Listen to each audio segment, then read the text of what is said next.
My first existential crisis hit hard enough to permanently embed itself in my memory.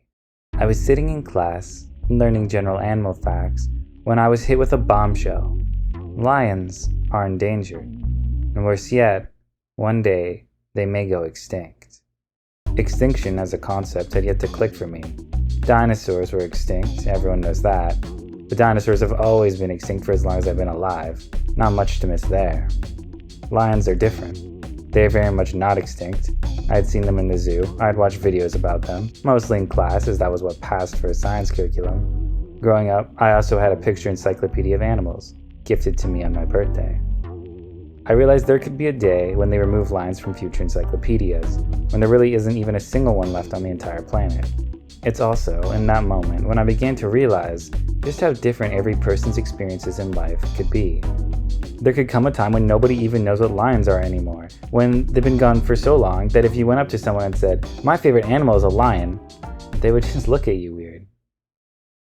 My growing fears were subdued when I remembered that there was a whole movie about lions, and that even when the last lion died, that movie would still exist, so everyone would know what a lion is.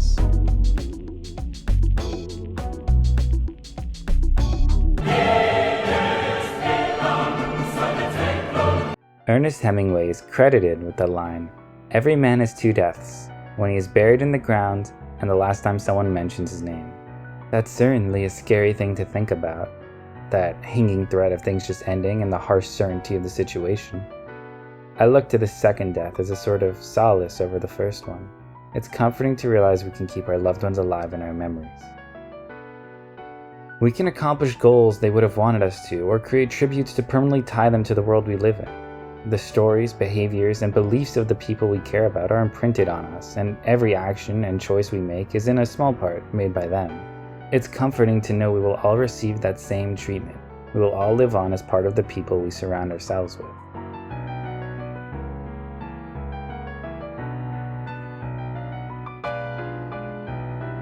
There is, I think, also a third death, one a person has when every single microscopic ripple they have made on the universe is gone, functionally blended into the noise of normal entropy, when the effects of every little conversation they had no longer matters, when the places they have lived and affected are long worn down, giving rise to an entirely different ecosystem. You die that third time when there's no cosmic trace of your existence.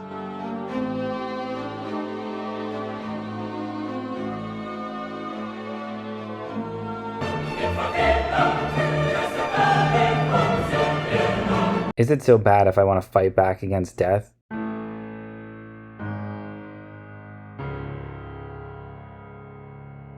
It's important to let go of things, to understand that change is part of life. It's something I remind myself all the time, as coming to terms with the importance of that idea is something I struggle with.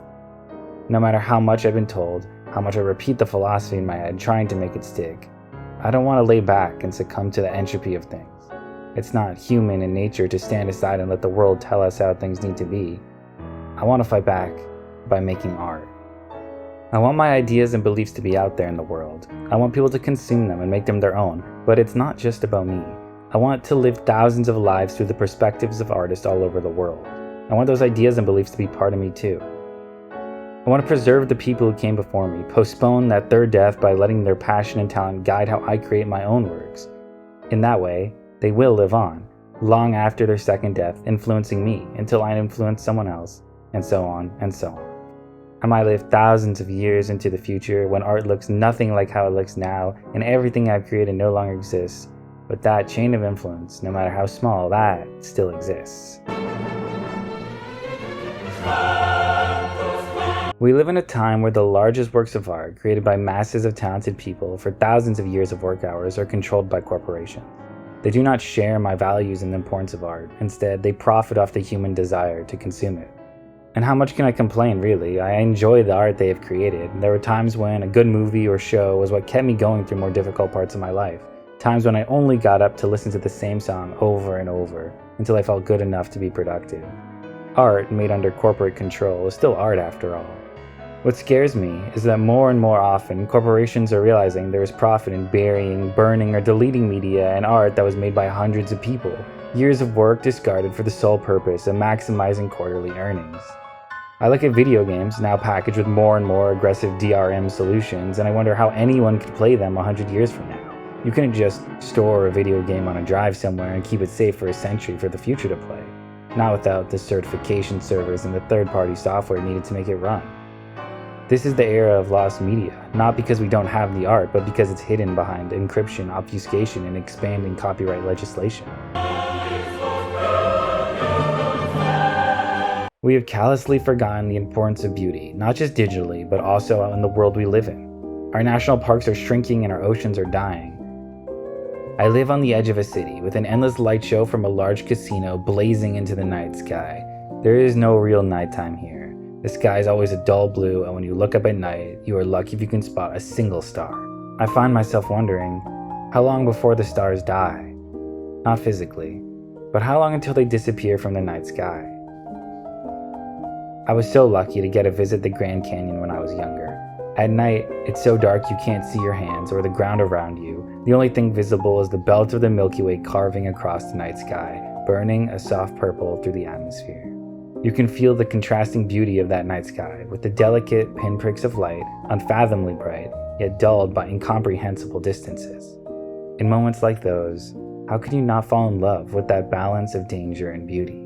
I doubt that the people born deep in a crowded city with buildings clawing into the sky, polluting the night with greasy advertisements, look into the night sky and feel inspired. How could you? All you can see is the dull throb of desperate corporatism.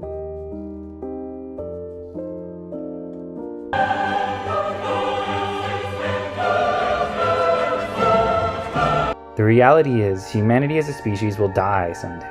No matter how hard we try to fight it, the nature of reality demands our extinction.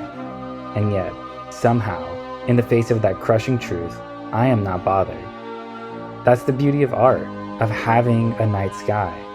When I die, for the first time, I want to know that I put up a fight. I want to stand before entropy carrying the art I've made throughout my life. Art has the ability to change people.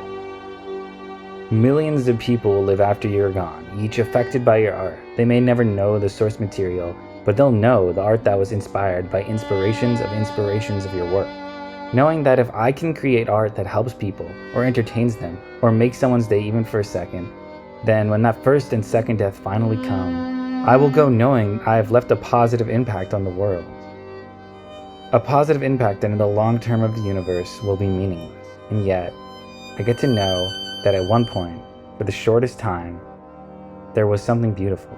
It existed, because the one thing entropy cannot destroy is history.